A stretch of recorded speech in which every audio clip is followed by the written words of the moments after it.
Welcome to PL Together Lounge Talks. I'm Adam Geller. Today, we're talking with Pedro Noguera. He's the Dean of the USC Rossier School of Education, and he was also at one point a teacher himself. Pedro, thanks so much for joining us. Great to be with you, Adam. I want to talk to you a little bit about the experience of being a teacher, but also, I guess, that kind of day-to-day of a teacher in terms of this concept that you often talk about, which is the power of a teacher. What do you mean when you say teachers have a lot of power? Well, I think that teachers have the ability to use their classroom and use their time with their students to both build relationships and help kids to imagine possibilities that previously seemed beyond reach. So I'll give an example. Early in my teaching, I was teaching middle school at a social studies classroom in Providence, Rhode Island, and I loved what I did and was really enjoying it. But I had one kid in my class who was really very difficult. And one day after class, I was standing in the hallway and I saw another teacher, and he asked me, "How's it going?" I said, "It's great, except I got this one kid who's such a pain in my butt." And he asked me which one. I told him who it was. And he said, "Oh, that kid?" He said, "His mother's boyfriend beats him up regularly." I said, "Really?" He said, "Yep, you can see the bruises on him." And just hearing that hurt me because I'd been, not feeling very good about this kid. But now I realize, oh, this kid is going through a lot more, which is probably the reason why he's so difficult with me. Well, after that, I started really going out of my way to get to know him, find out about what his interests were, got him to become my assistant in the classroom, helped me with distributing books. He had no idea why I had suddenly become so interested in him. But I realized that while I couldn't change what was happening to him at home, I could change his experience when he was with me. And it made a huge difference for that student and our relationship.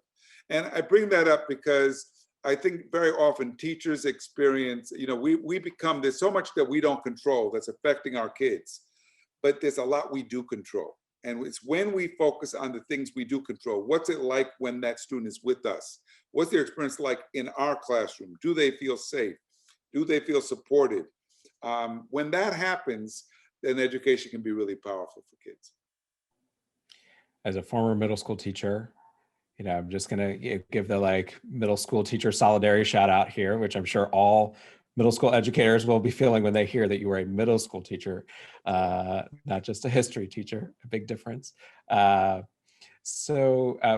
yeah, very, very helpful to hear about I think if I were to summarize the power of the relationships that you can build with students. I'm curious, is there also, so outside of that kind of interpersonal realm or emotional support realm, how do teachers have power when it comes to deciding, what we're going to learn this year? Like there's a whole world of problems out there. I could choose to tell you to ignore them. I could choose to tell you to engage with them. I could make them part of my lesson. So I guess, how does teacher power kind of surface in that question of what are teachers teaching?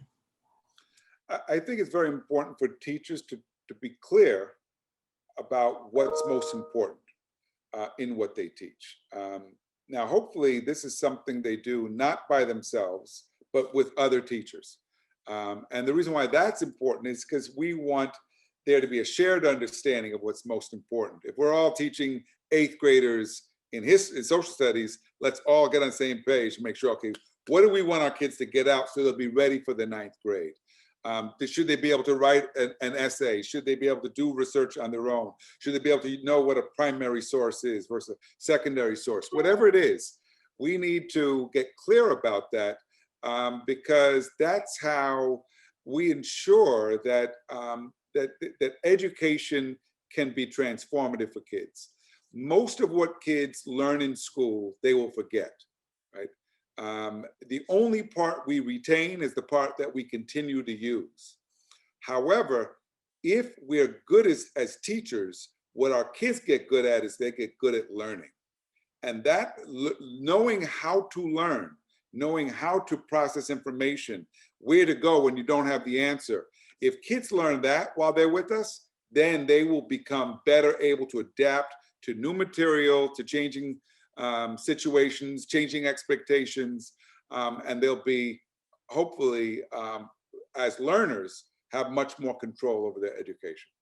It's a good reminder that you just gave about like the the ephemeral value of the content that may be learned this year. I remember there was this moment where, you know, once I became an educator, it was so much more powerful for me. But I remember the shock that I had in high school asking my geometry teacher for some help, my past geometry teacher, for help with some calculus.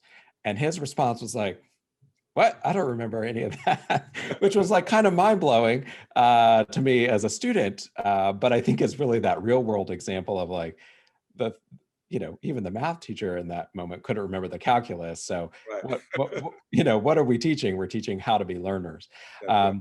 There's another thread I do want to call out that I kind of saw. I realized, you know, when I asked the question originally about power, I think I, in my mind, was thinking about the power kind of in some ways structured around this notion of the classroom. And I feel like really even in both of the answers you gave, it was about the power derived from the community of educators sharing certainly knowledge about their students, but also sharing a professional vision so that they were united in where they were all headed with their students. Because it was almost like, you know, one teacher with one, you know, strong vision for one classroom isn't actually you know, it isn't the way to derive power with it's not with students, but derive the power to shape what the learning is. It's really that kind of collaboration across educators in a school community.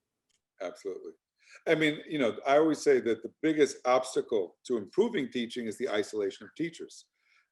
Because when teachers are working in isolation of each other, it means that the experiences and the expertise of our best teachers is not available to the other teachers.